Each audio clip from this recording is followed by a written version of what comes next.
কায়সার, আপনার জন্য যে প্রশ্নটি সেটা হচ্ছে, আমরা জানতে পেরেছি যে ৬টি সিনেমা আপনার আসতে চলেছে। এই বিষয়ে একটু বিস্তারিত আমাদেরকে জানাবেন যে আসলে তথ্যটা কি, এবং বিস্তারিত শুনতে চাই কোন কোন সিনেমা।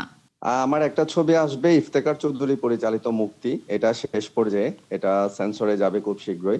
আর সেন্সর হয়ে আছে জাফর আল মামুনের একটা ছবি এক পশলা বৃষ্টি, এরপর মির্জা সাখাওয়াত হোসেনের একটা ছবি অপুর বসন্ত, মেহেদী হাসানের একটা ছবি আগুনে পোড়া কান্না। এই ছবিগুলো সেন্সর হয়ে আছে, খুব শীঘ্রই হয়তো রিলিজের ডেট কনফার্ম করা হবে। আর ভালোবাসি তোমায় নামে একটা ছবি আমার রিলিজের ঘোষণা করা হয়েছে অলরেডি, এটার ডিরেক্টর আবুল হোসেন মজুমদার।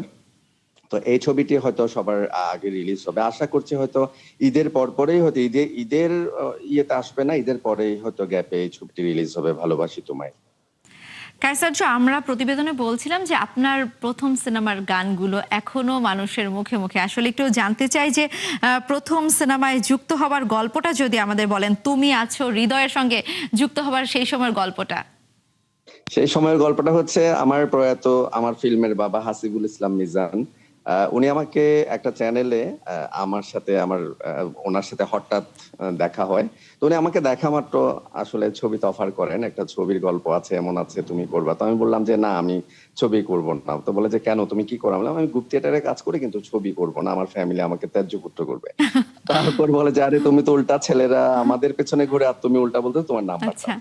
তারপর উনি 1 ইয়ার প্রায় আমার সাথে মাঝে মধ্যে কথা বলেন, কারণ উনি ওই সময় সাকিব ভাইরে নিয়ে 3টা ছবি করেন, আমার স্বপ্ন, তুমি, জন্ম, কপাল।